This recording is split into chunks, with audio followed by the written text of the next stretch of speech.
Mrs. Faust, you want to go ahead and take the roll call? Oh, wait, we need to have our Pledge of Allegiance, a moment of silence. See, I told you my first time.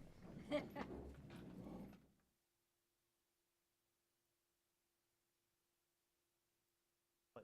allegiance. Republic for which it stands.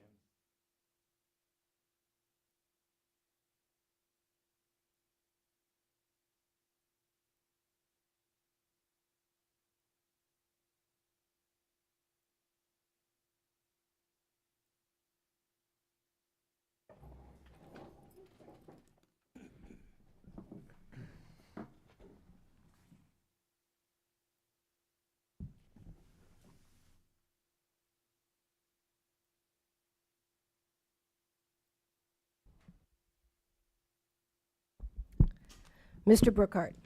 Here. Dr. Faulkner. Here. Mr. Garman. Here. Mr. Gregg. Here. Mr. Hoffman. Here. Mr. Reichert. Here. Mr. Reichert Jr. Here. Mr. Umbriak. Here. Dr. Green.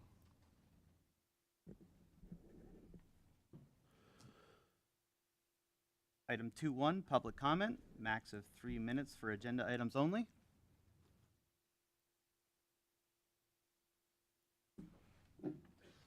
Okay, since there's no public comment, we'll move on to agenda item 3, academic affairs and mental health agenda items. 3.1, beginning of the year assessment data. Thank you, Mr. Reichert. If the board is okay with that, I'm just going to flip-flop long-range planning and academic affairs and let our guests present. We could have that discussion and then move into the rest. So, Jamie, if you want to come join us, sure, that'd be great. Oh.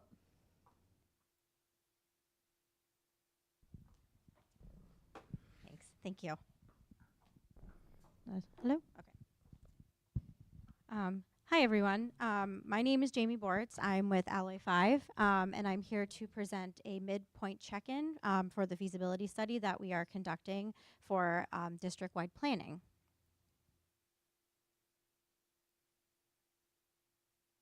I have such problems with these lately. If I can get this to work. Up and down? Which one?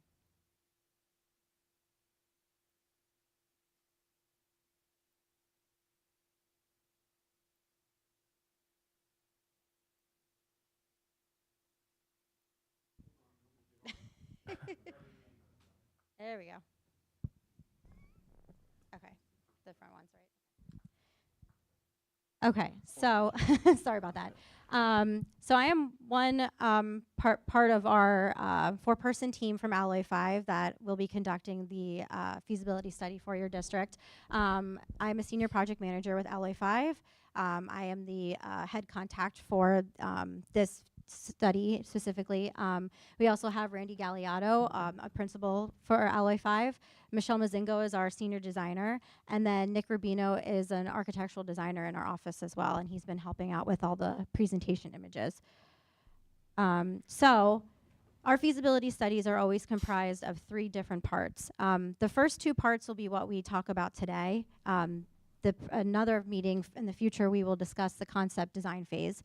But the first piece we did was data collection, analysis, and evaluation. We came out to the district and we walked through the buildings. We collected enrollment report studies and projections. And then we had done building evaluations for each building in the district, as well as your athletic facilities. And we will review those report cards today. As far as schedule, again, we have the first 2 parts to review today. We kicked off the project in July of this summer. We're currently in the middle of our building evaluation portion, and we're going to move on into concept design, where we will bring about master planning techniques for planning for the district for the future and capital maintenance projects as a result of the building evaluations and enrollment study. So when we look at buildings as far as capacity for buildings and the sweet spot of student capacity for buildings, we want to look at 85% capacity for a building, which means that it could be roughly 25 students per classroom, give or take what you would cap your rooms at. But this way, we're allowing growth for bubble years. If there's a larger group of students that come through and go down, we want to make sure we have the room for those growth in the buildings. As I've said, this provides the flexibility and future planning for students. Oops, sorry. So looking at that, we also looked at your enrollment. Projections from Pennsylvania Department of Education, they look at live birth rates and future economic growth in the area. And you can see here from these graphs that district-wide, you are on the decline. This takes us out to 2032 and 2033. So, you know, the number of students in the enrollment is decreasing. Per building, you can see Liberty Valley takes a little bit of a larger dip and comes back up, and the middle school as well. But overall, we are seeing a trending decrease in enrollment throughout the district. So for the building evaluation piece, we brought our team out, as I said. We surveyed all the buildings. We had lunch in town. We really immersed ourselves in the Danville culture to get to know all of your facilities.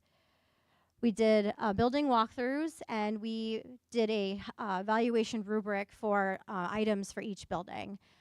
So what comes out of this is we have a colored report card which notes a rating for each category. And we set a priority scale, an importance factor for all of these items. So we've been looking for ADA compliance, for the existing condition of buildings, of roofs, of interior walls, ceilings, lights.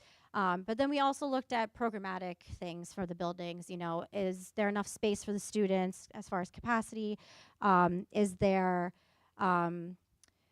enough space to support the programs that are needed at the buildings for those students, special education rooms are in the correct locations, things like that. So there's a wide variety of items that we've rated. And then each color is associated with a time frame of when you should think about fixing some of these items. So green is our excellent rating, and that looks out 8+ years of something that would need to be fixed as far as capital master planning. Anything that's rated red is critical, which should be addressed immediately. And you'll see that there's a lot of things that are floating in the good to average zone because you did have some construction in the past 10 years, but some things are ending their warranties, so things should be upgraded. Sorry, keep going backwards. So, as I said, we reviewed all of your buildings. This is just a stat list of all of the buildings for your district, including athletics and maintenance, with your total student enrollment currently at a little over 2,100 students. So, we'll start with the primary school. Right now, you have a enrollment of 487 students. And your capacity, which is where we look at all the general classrooms in the building, that does not including special education classrooms, we have that listed as 57%. Now that seems like a funny number, but that's because Head Start is in this building as well. And we are not labeling them as a district program. So you'll see, you see the, on the floor plans here, anything that's the dark purple is labeled as Head Start. So all of those rooms are going to be taken over by the Head Start program. So that's why your capacity here is really only at 57%. As far as the building, though, we're giving it a good rating because it's in really good condition. We're standing in the building currently. You know, it was built in 2011, and as far as the upkeep of it, it's great. So take you through these. Again, this is the first floor plan. We went through and we built models of every building so that when we go to do, oh, hi, sorry, yes, Wayne? Can I interrupt you just real quickly? Yeah. And I'll let you go because Sure. it's going to be easier if you go building to building. Okay, Head Start was not included in the primary, correct? yes. Okay. I don't think she's here. How many kids do we have in Head Start? About. So right now we have, I don't necessarily know the student number, but we have 4 Head Start classrooms and 2 pre-K count classrooms. So they're physically using 6 rooms. 65, 70 kids maybe. Right. So if we add 70 to the lower number, we'll know the enrollment, and then we can figure out the capacity. Yeah. That's an important number. Okay. Yeah, we can adjust the capacity to show it I mean, as a that's up higher to number, everyone but else. I just wanted to make sure I understood what you were saying. oh yeah, Because when you see 57% of capacity in a building that's new, that's that new, right.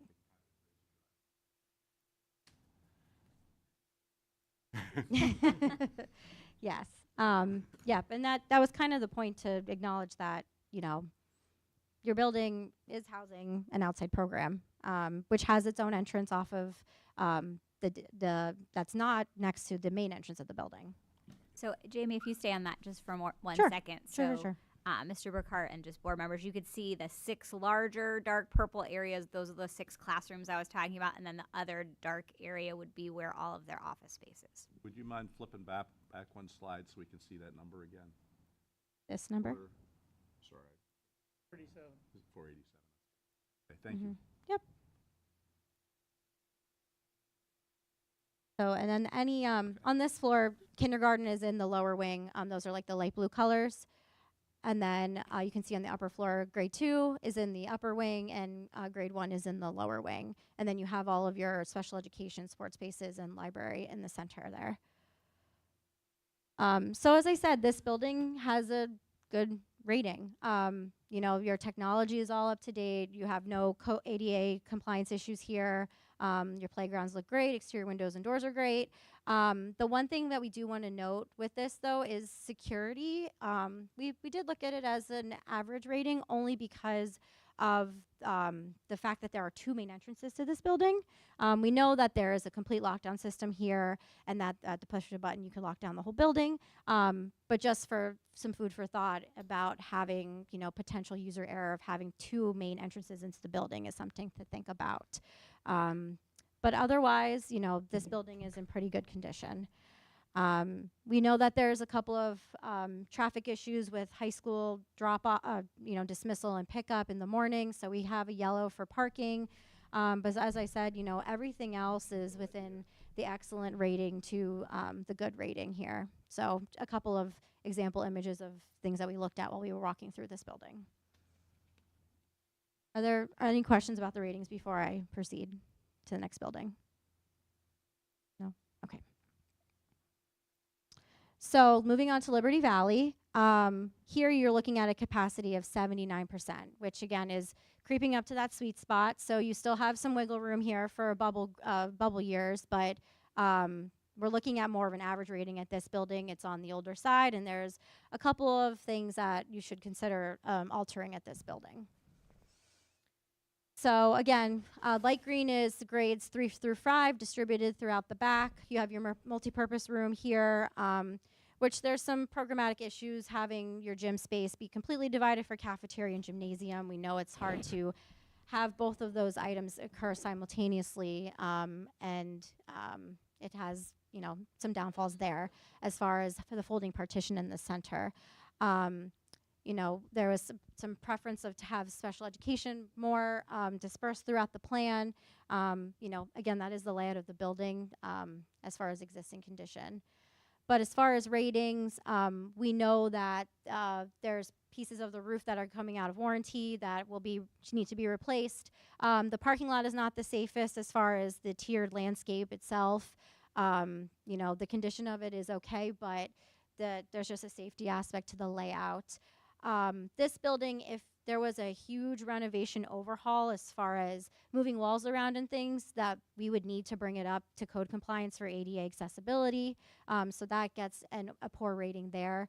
And your PA clock system's a little out of date, so that could be upgraded. If it works, it's just aged. So otherwise, you know, a lot of these other things are you know, averaging on good and average, which brings us down to the overall rating of average. You know, parking, again, small, is causing safety concerns about its layout. We talked about the ADA issues with the bathrooms and the roof that should be replaced shortly. Any questions for this one? Moving on to the middle school. Your capacity is edging at 96, so you're getting tighter in this building as far as being able to accommodate a bubble year. And this one we gave a poor rating to, and I think everyone understands why, that there is a lot of flooding issues at this building in the past. Again, looking at, you know, your large auditorium spaces here, your cafeteria, kitchen on the other side with your gymnasium. Your gymnasium is beautiful here, I will have to say, but you have a couple of pretty difficult ADA code issues to solve if any kind of big renovation project happens here. All of the doors into the classroom wing in the oldest section here, there is no side clearance next to the handle. You need 18 inches next to it. And to resolve that, a lot of walls have to be taken out. So that's a big ticket item to change if there was a project here. We know that all the floors, the floor finish has been removed because of floodwaters coming through. The doors have all been cut up 2 inches because of floodwaters coming through. You have exterior louvers on the side of the building that let waters out. I know it hasn't flooded in a couple years, but we're looking at the past experiences here as well. There's some window issues that need to be fixed. Your roof again needs to be fixed. An HVAC control upgrade should happen. Some lighting upgrade should happen. So there's a lot of things for this building that should be taken care of in the next 1 to 3 years. So we're again giving this one a poor rating. So any questions here?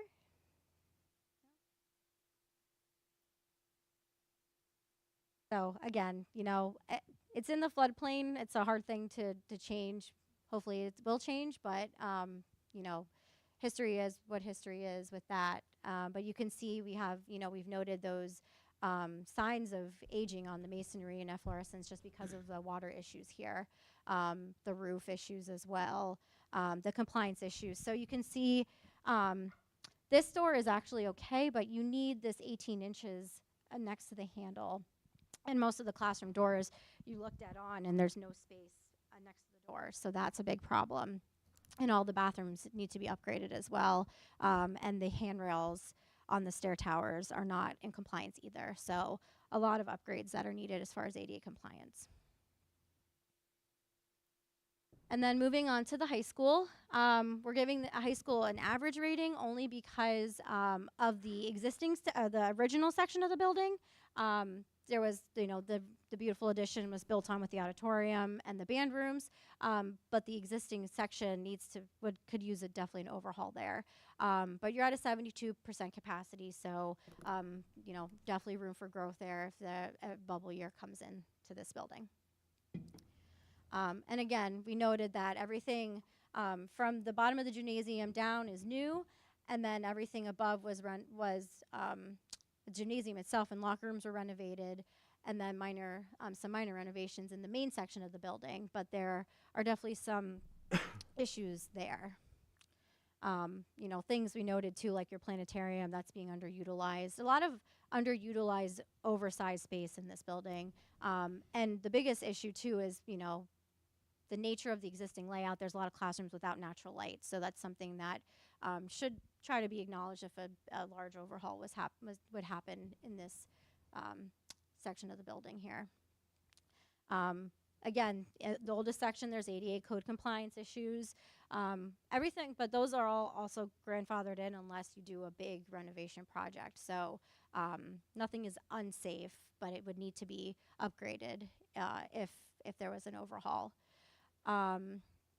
Just note to here. So, parking is good for the high school, except for on football game days, which we'll talk about later as well. Your casework and, especially in the existing piece is varying in conditions. We talked about some compliance issues. Their finishes are aging. There's some signs of wear and tear there. And then original portions of the roof are in varying states of poor condition as well. I know that was a lot of stuff. So is there any questions generally about any of the ratings for any of those buildings? No? Okay. So the field house. We did walk through the field house as well. We're giving this a good rating. A bunch of the negatives we've heard is that the locker rooms are slightly too small now for the growing sports programs, and the storage is lacking as well. There's a couple of sports that are sharing cages that could use their own storage facilities, but otherwise, it's in pretty good condition. There's just some signs of aging, some systems that are connected to the high school that are, nearing the end of warranty lives in a couple years. The biggest thing is, which is kind of more or less related to the stadium itself, since it's so close in proximity, is the PA system. We know that there's some problems with the music when it comes on. And then just some access issues for the concessions when there's games in session, of people who are trying to enter the concessions but still have to come into the stadium and then go into the concessions area. So a little bit of a navigation issue there. Casework inside is varying conditions, but there's no ADA issues here. Everything's up to code because it's a fairly new piece. Your plumbing fixtures are okay, but there's some signs of wear and tear in the concessions area specifically. And like I said, the adjacencies for the concessions is an issue. So moving on to all the athletic fields, we also did a survey of all of your athletic facilities, both part of district properties and off-district properties that are being used. So this is our stat sheet going through all of your facilities between the primary high school campus, the DAC, as well as the middle school. And then we have another slide for other properties that are being used by sports as well. So starting with the stadium, the turf field is great, but it could be nearing its end of life. I know that there was some replacements that had to happen in the past year, so the turf could be up for replacement very shortly. But the track is good. The bleachers look great. The proximity to the ticket booth is fine. It's just a parking issue during game days for football, at least, is an issue. And then the tennis courts. I know there's an RFP out there for them to be replaced. Some spider webbing happening on the surface. So we gave that an average rating as well.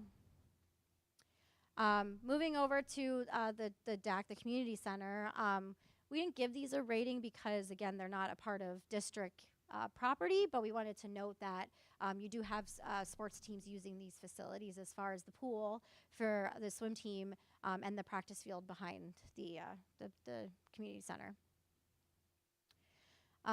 Then your softball, baseball, and field hockey fields. We're giving these a poor rating because we know of the drainage issues on those fields, that they're wet a lot because of the fly ash that is underneath those. So we would give those a poor rating to try to mitigate those water issues. And then at the middle school, this is an older image, and I know there's a lot of stuff that happened in the past 2 or 3 weeks as far as the playground and things. But we know that the practice field inside the walking track is wet all the time and is in poor condition, and the tennis courts here are also in worse condition than at the high school, so those would need to be replaced. And then noting as well about FQ Hartman, that practice field is used. Frost Valley is used for the golf team, and then the soccer park next to the river is also used for soccer practice.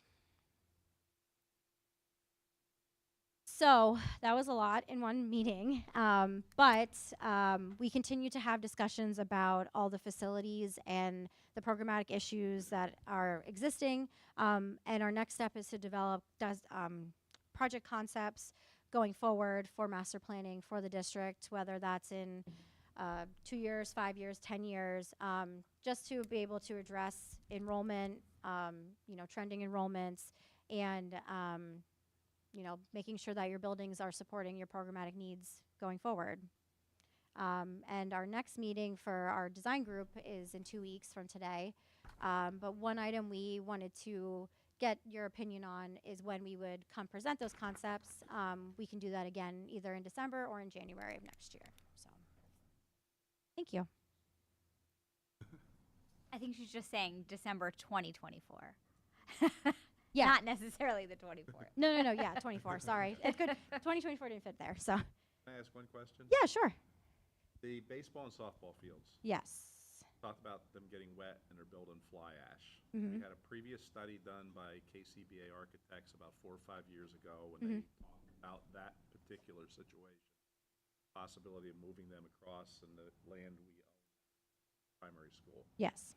If that were to be an option and chosen at this time, what does that mean for the land moving fly ash mean exactly? So fly ash means that it was basically brought in as a soils component to level out the land. Okay. Anything can happen. We'd have to be mitigated. We would do testing to make sure to note the extent of the depth of the fly ash.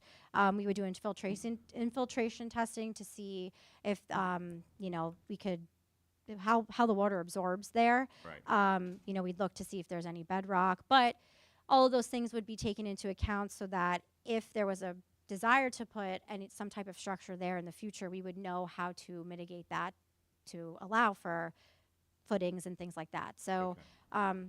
it just depends on what the land says, but I don't think that it prevents you from building anything there in the future. And I'm not looking to point fingers going backward. I think it's pretty obvious. Yeah. We probably should have put baseball and softball field there in the first place. We know that now. Curious because going forward, if they do move, it's a large plot of land. It is, yes. And then what's the potential use? So as we go forward with this, I know you're head of the committee. That's something we're probably going to need some specific information.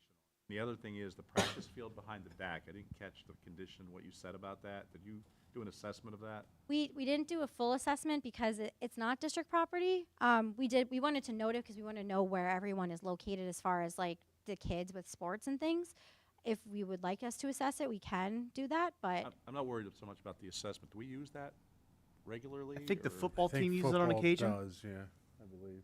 Okay. I don't know who else besides football uses it, but I know they use it when the stadium's being used, I believe, for other Yeah. events Yeah. that they'll I think- move down there. I think it's a necessity more than anything. Yes, I would say football team only, but. Yeah. They Okay. do use it. Just kind of pulling it together, the reason why we bought the land across from the primary is because when this building was built, there was a rush to figure out where we're going to put everything, and we started just trying to jam everybody in wherever we could. That's how baseball and softball ended up where it was in the practice field, and now we're kind of seeing that we're going to have to undo what we did. So I guess there's a saying about not repeating the sins of the past. So I hope we're really deliberate about how we deal with these things going forward, so we don't repeat some of the things that were done then. Thank you. yeah, no problem.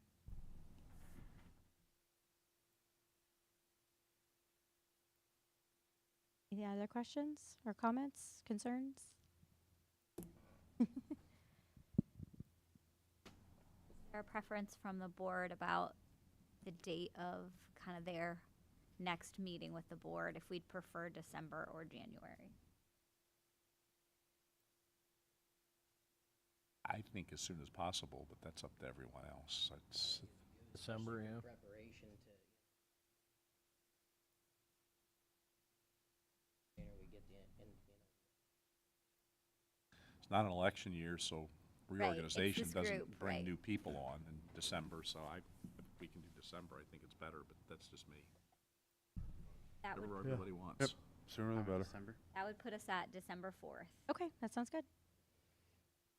Be ready to review project concepts then.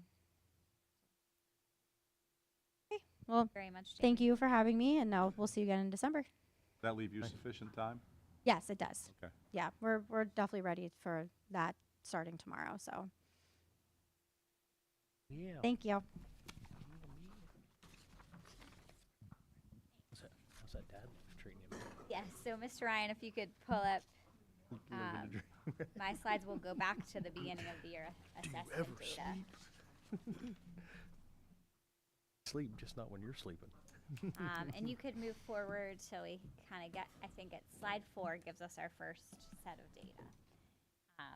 So just wanted to share a little bit of data with the board. This data is actually probably most helpful to teachers when they're looking at it at an individual student level. However, we haven't done it with kindergarten yet. There'll be more of a midpoint assessment, but in grades 1 through 8, we have given NWEA diagnostic tests to our students at the beginning of the year, which gives us a beginning of the year starting point for students.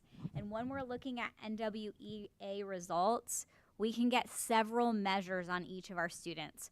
One is what's called a RIT score, so we can actually see what their achievement level is, so where a third grader should be and how they're measuring up to that. We can see a percentile score, So nationally, how our collective group of students or an individual student is ranking, if you will, from other students that have taken that. And then once they take additional tests, we can actually see their growth over time. Because in addition to wanting our students to achieve at a particular grade level standards, we also want to ensure we're growing every student. So students that's operating below grade level, we're still growing them. A student that's operating above grade level, we're still pushing them and growing them as well. When a teacher gets an individual student score, it gets broken down by category, and even you see some literacy categories there, it gets broken down further by specific skills. Like maybe a particular student needs to work on medial sounds, and it would even provide teachers with remediation intervention ideas that they could be using in the classroom. So we give these at the beginning of the year to get a sense of where our students are starting. It can help inform some things we do whole group. It can help inform how we put students into small groups, and it also can help how we inform our individual kind of student interventions.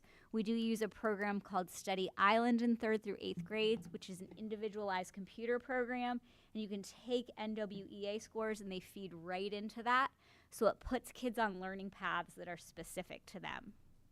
When you look here at early literacy foundational skills in grade 1, where you see blue on a particular skill, we have students operating slightly above grade level, where you see green operating at grade level, where you see yellow operating at approaching grade level, and where you see red operating below grade level.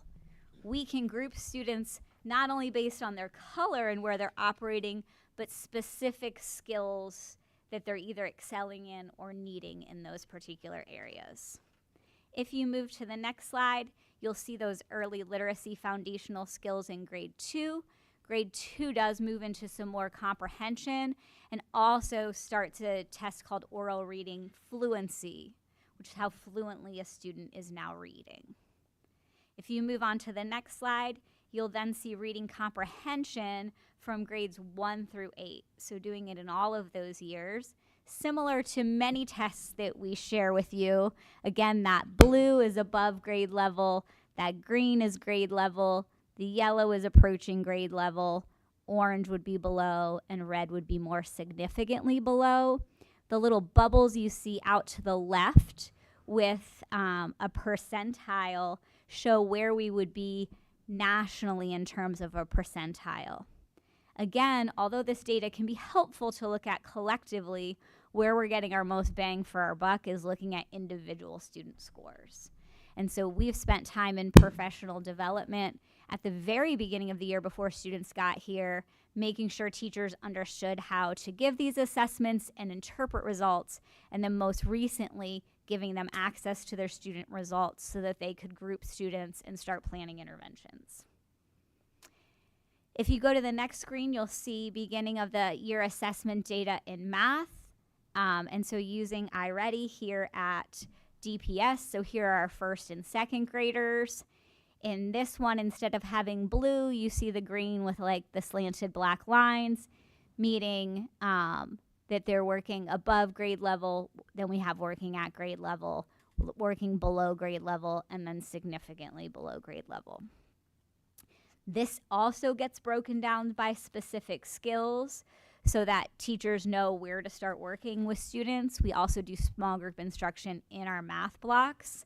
And we've also done work in our K-2 area where we've pulled lessons like a second grade teacher would know what those prerequisite lessons are in first grade and kindergarten. So if they had to do mini lessons or pull small groups to get the prerequisite skills to get them functioning at grade level, they'd know where to pull those lessons. If you go to the next slide, you'll see our math assessment data, our NWEA math assessment data for grades 3 through 8. Again, all the way to the left, you see the percentile score for where we would be nationally, and then you see our student population broken into those quintiles. And then finally, the last thing to share is that at the high school, so if you go to the next slide, Mr. Ryan, Another kind of diagnostic test we do are classroom diagnostic assessments that are based on standards for that subject or that grade level. So at the high school, students do take a keystone exam in literature, biology, and algebra that they need to pass before graduation. So what these measures are, although you see a lot of red right now, these measures are not like where they are now when we measure their growth. This is kind of like giving them a mini version of an end of year test.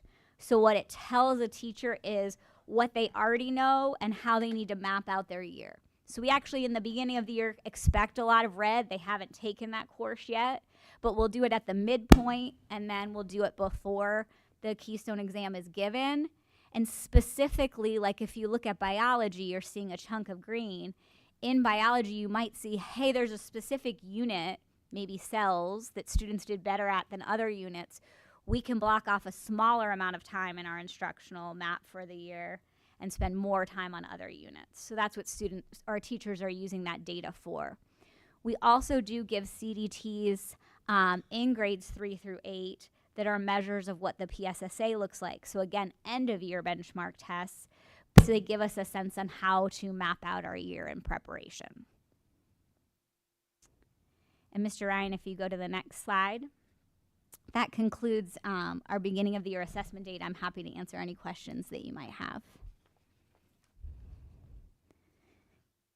In finance, I just wanted to follow up. We had said that we were just waiting on our last quarter. So if you go to the next slide, Mr. Ryan, you will see that for the 23-24 school year, we had a total amount collected of $8,515,273, which was approximately a 3.6% increase from the year before, and also a little over $300,000 over what we had forecasted. So it was positive to receive that amount. What we have projected for 24-25 is 8.8, which would be a projection of approximately a 3.2% increase. And again, this past year we had a 3.6% increase. All right, Mr. Ryan, if you continue, we'll move into athletics and extracurriculars. And our first item there is middle school girls softball. So I think if the board so moved, we would look to get this to be approved at our next board meeting. We had talked about how there was interest for this. So just wanted to share that between the PHAC and the Mid-Penn League, there's 20 schools that currently offer middle school girls softball. We did survey girls in the spring, and 38 girls responded to the survey, with 25 indicating that they would participate.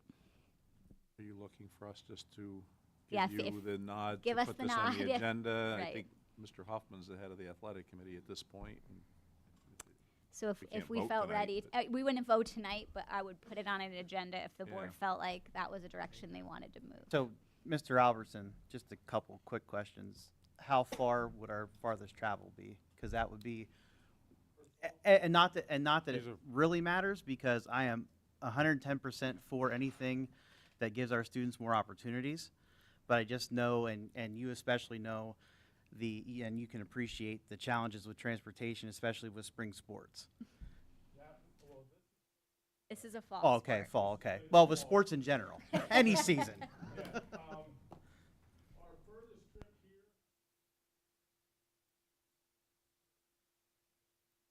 One in the PHAC, but it would probably be, I mean, we could schedule Millville, Benton, all the local schools. So in the middle school or junior high sports, the PHAC does like east and west. They don't go by school size. So we would be in that east or north and south, depending on the sport. So we would be fairly local for those. Bloomsburg, Central, Southern, those schools.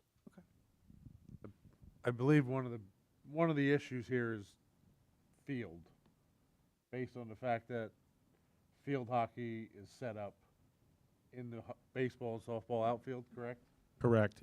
We would have to find another place to practice and play. probably something to consider as we go through our Yeah. discussions here with Alloy 5, is that we, and this is, again, why we bought the land. One in thing the I first could place. propose, I just got voted on the Little League board.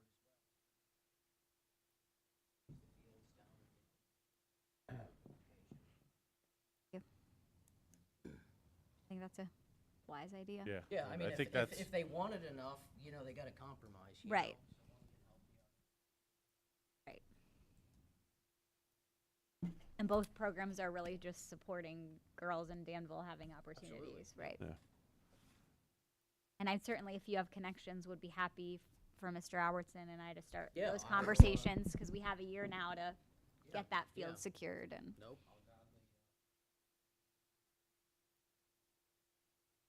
Thank you. Putting it on the agenda. yeah, me too. Yeah. Great. Thank you. The next item is for agenda consideration as well, and this is junior high girls volleyball. And so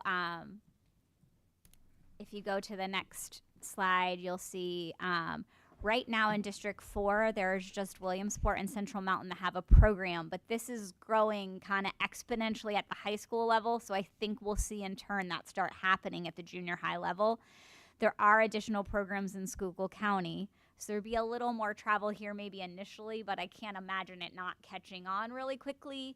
And we also, kudos to Coach Ross and our other volleyball coaches, they've created a volleyball club as well, knowing that you have to get people playing sports at a young age to get a good program. And already in year 2, we're having a lot of success with the program. So we do have a very popular volleyball club. So I can't imagine there wouldn't be a lot of junior high interest here. Schuylkill County area, Shamokin, Mount Carmel, do they have this or no? No, the like the No, they're cl- Northumberland County, but they're yeah, in that area. they don't have it. Okay, because they're heartland, but they are close to those schools. So we're probably talking like North Schuylkill. Yeah. Yeah, Yes. and the northern tier also, some of those schools have it. When I sent the email out to ask them if they had it, PHAC schools, and were they planning to get it also, there was a resounding no from everybody. They had no plans to start it as of right now in the PHAC. Did they give you a reason why? No. Okay. Other than I know a lot of them, just talking with them, it wasn't in the email, is facilities, to be able to practice and play. Is that a problem for us? Could be. Dale, on what our situation is? Well, we tried to do varsity at the middle school. The coaches didn't like it down there for various reasons. One of the reasons being the speakers in the gym and where the dividing wall splits the gym, they are too low to have a game there. They do club work there and have done practices. So it's a potential, I think, of practicing in both locations, but I do believe our coaches would prefer any matches be held at the high school. I don't want to speak on their behalf, but that is the sense that I get. Have we done an interest survey? I know kind of having The club, I guess, the right. club is kind of an interest survey in and of itself. So but where's the club currently? Who are they competing against? They don't compete. They just against each other. Against And each other. that can be a slippery slope PIAA rule-wise. So, like for lacrosse, for example, we decided to keep that a club because they go and play other club teams. If we go PIAA-wise, you cannot play club teams, if that makes sense, by rule. And But I would say the their club club team is uses the strictly high in-house right now. the club team uses the high school gym on Sundays after our season is over. And they've run like camps and clinics for younger girls too. They're definitely working on building interest. I would be happy for us to turn this into more of an official survey and get more club numbers. And we certainly have some, like if it wasn't voted on in October, there'd be time to even pull it off for the fall yeah, if that's we what I wanted was to do that. thinking, because being in a club sport and being in a sport where you're traveling is a different thing. Personally, I just think you get a lot of bang for the buck out of these things. Kids are going to find a place to belong. If we give them somewhere positive to belong, it's much better than the alternatives that if they don't have something to do. So the more kids we bring into these things, I think it's worth.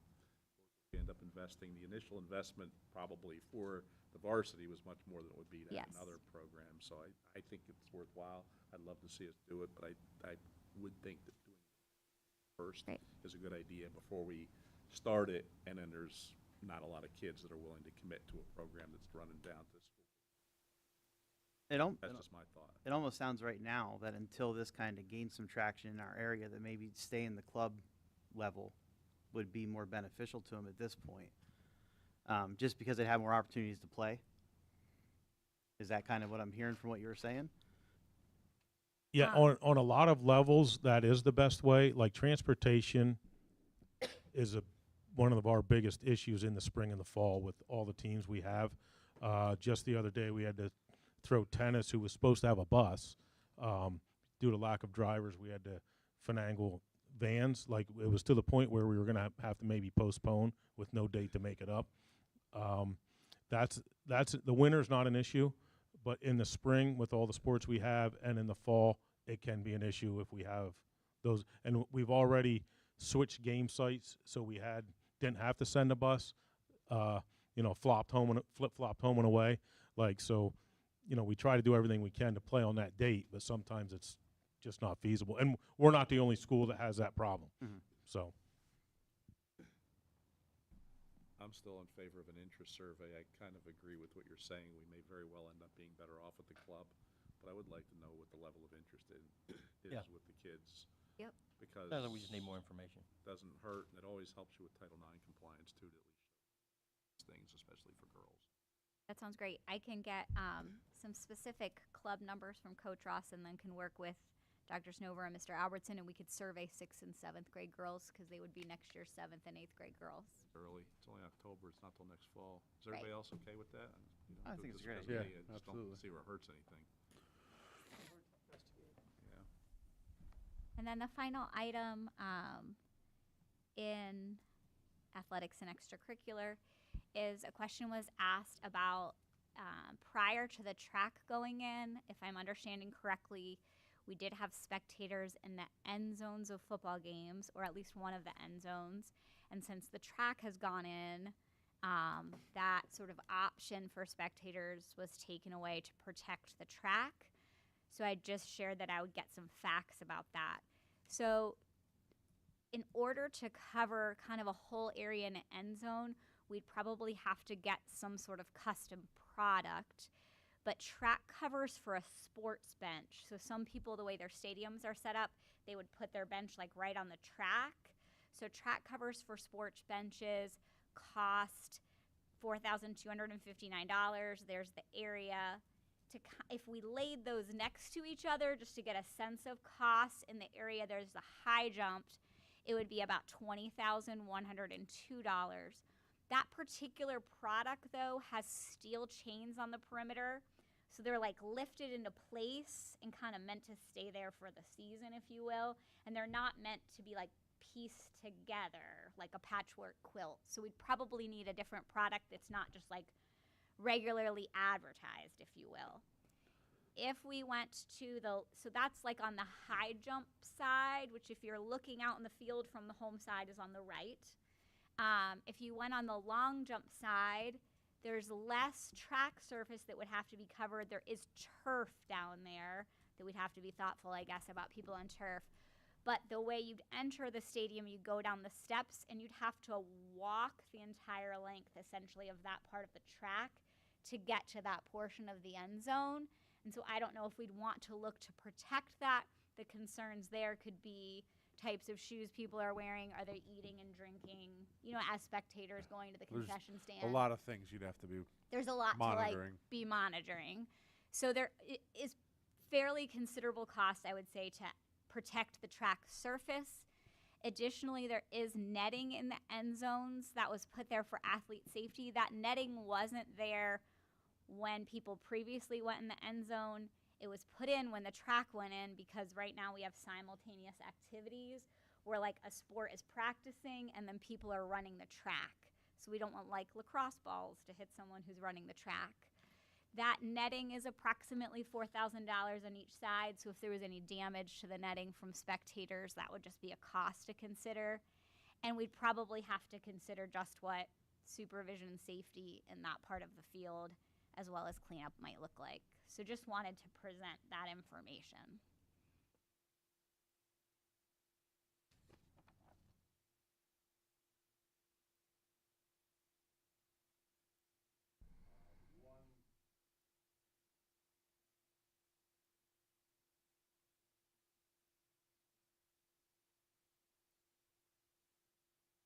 basically 1.5 people.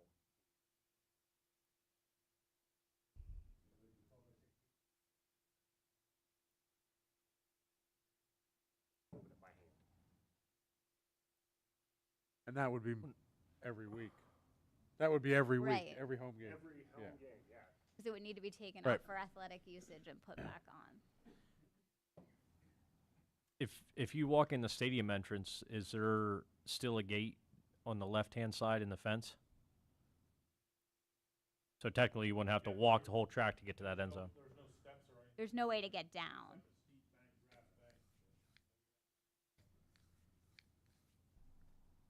Like the main entrance is that set of steps that the team goes down. I don't know if anybody's ever seen Shamokin Stadium.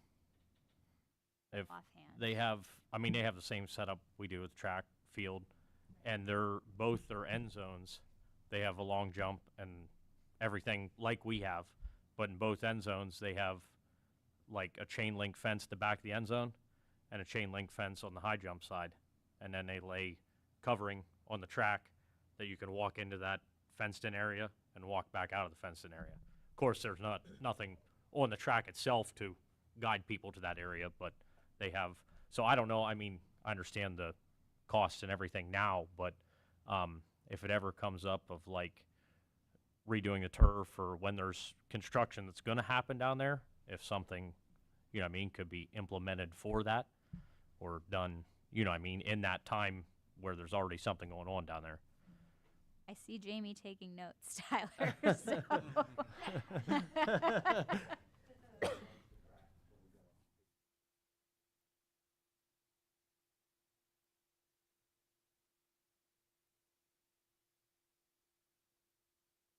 Head track cleaned and repainted. Yeah.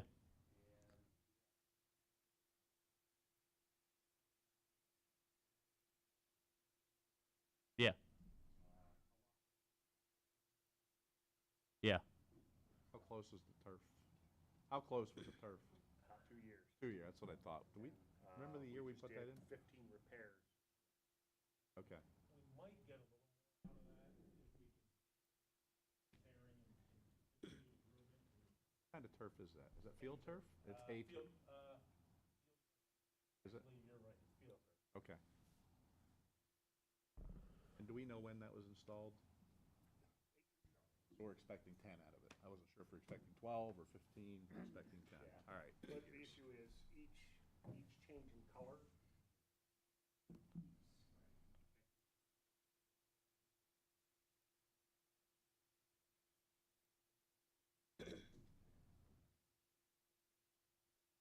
We use it a lot. Any other questions or needs in terms of athletics and extracurriculars? Do we talk about tennis courts? Is that, do we I have have any that in update? buildings and grounds. Okay. Yes. The play clock issue that Yes. we have going on it is, will be resolved for tomorrow night. all right, good deal. Okay, I see it, tennis courts. Yes. All right. So for tennis courts, I had that in buildings and grounds just because it went out for purchase and those kind of things. But talked to Mr. Akert Sr., so thank you. We are going to hold a buildings and grounds committee meeting on Monday at 6 because we've invited the 3 companies that put in for bid to attend and be able to answer any questions. So what I did today was send the all the financial paperwork that we could come up with that we spent on the original tennis court project. We unfortunately, as we've shared before, don't have all of the scope of that project or like the daily logs. Those things don't exist, but we did pull all the finances.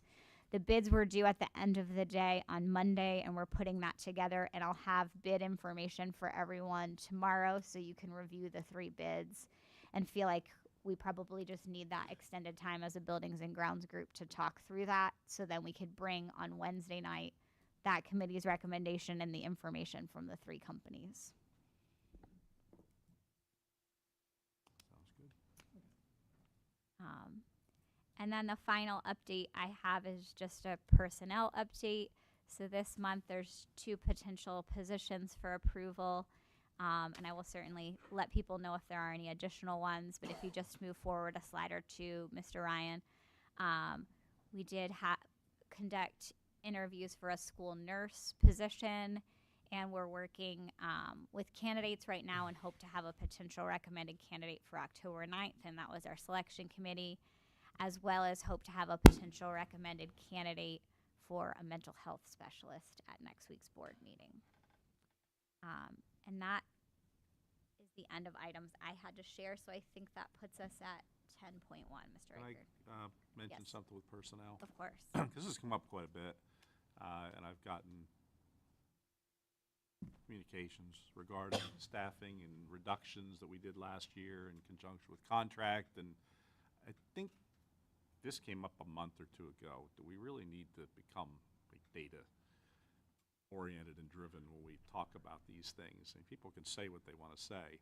We did do some staffing reductions. We did. If you look at the numbers, we are still nowhere near the PSBA ratio of students to teachers. So this whole we cut things to the bone and there's nothing left is like crazy, and so are we if we're listening and do anything with it. It's the numbers are there. Look at them. I know where some of this is coming from, and I'm again not throwing any stones at anybody, but it's our responsibility to be responsible. And you know, we did what we did by trying to respond to things that Jamie just told us about the reductions in the students we've had here in the district, and we've never responded, and I hate to use the word right size in a school district, but that's what it is, and that's what we did. And that, along with negotiating contracts, they work together. Because when you have a contract, which I think ours is pretty good, we have fantastic teachers, and I'm glad we do, you still have to pay for it. And the way that you pay for it is by making sure that those ratios are in check. And the PSBA numbers, and I looked at them, Mr. Moser did a presentation on it. He did, yes. And he showed us very clearly that if we were to get to the PSB average, we'd probably cut another 24 teachers, which I don't think we really want to do. I don't think that's a good idea, but I just, you know, I guess it kind of struck a nerve a little bit, because we try to be responsible. Nobody's trying to cut anything. Nobody wants to hurt the kids and have class sizes that are too large. We don't know how they're allocated and how you schedule them. That's up to you, Dr. Need and Mr. Moser and the principals. That's, you handle that how you handle it. But in terms of overall staffing in the district, we are not understaffed. I would completely agree. We did share some specific data about that, but I think it's important to realize that through our retirement incentive, we have certainly not furloughed anyone, but we have been able to save over $2 million in staffing costs that are a recurring problem. So one thing we have to do is obviously be responsible to taxpayers, but our current ratio right now is 12.97 full-time staff members to 1 student. The state ratio is 15.2 to 1, so we could actually cut 30 people if we went to the state average. And if you look at the average for comparable enrollment schools, and this was all what Mr. Moser had shared, that when we were presenting our staffing plan in the spring, we shared these numbers. But we could cut 16.6 full-time positions and just be right at average for a comparable school size. So, and if you look at the improvements in scores that we saw last year when we had quite a few of these cuts, we're doing right by students with the number of staff that we have right now. And I would agree that it's important to make decisions based on data. Thank you. Thank you.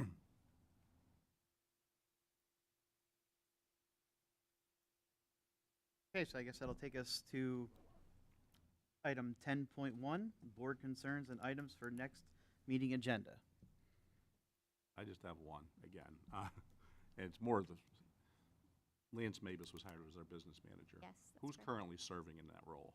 So I mean, Jason and I are sharing some of the responsibilities, but I'm officially signing off on Okay, things that's in what that I was role. curious And then we about. have hired Doreen Secor to be working on things in like a consulting role for us, and she's taking us through the audit process right And now. what's his status? He was at Sullivan County, right? He's at Sullivan County right now, and he starts with us on October 21st. Okay. He was actually hoping to be with us this evening, and I think is planning on joining us next week. There was a tragedy in the Sullivan County School District yesterday. They lost a parent and was dealing with some things there. That's all I wanted to know. Thank you. Okay. I only have one thing. I'd mentioned it to Jason and I think to everybody about the mowing of the field over here. And Jason had said sometime in the fall. I did have an estimate presented to me from somebody that would be interested in doing it. So, I have that here I can give to you if, Be great, yeah, I mean, thank if, you. move forward with that and try and get it between their harvesting and snow flying and everything else. Now, we haven't been paying Mr. Sokolowski for quite a while, right? Correct. So that's essentially a savings to the district. It is. And my assumption is that the people in the business office are probably picking up extra duties as well. Sorry, yes. This is just one person speaking, but if there was some recommendation to compensate them somehow, I certainly would be willing to hear something that you'd bring to us. I don't even want to get into superintendent, assistant superintendent. That's something we'd probably talk about separately. But the people. No, in the- certainly. We have a fantastic business office, and Yeah. I'd be happy to bring right. something to the board. Okay. They all That's- have gone above and beyond, and Yep, I'm only speaking for myself again. Oh, thank you. But and it's not the first time they've had to do that. no, it is not. We haven't had someone in place consistently for a couple years. All right, thank you. Thank you. And we're excited for Mr. Mabus to join us, and he's been, since his approval, has been checking email and very engaged and doing a lot to support us even without a paycheck right now. So we're excited for him to come on board. Yeah, we're looking forward to having them.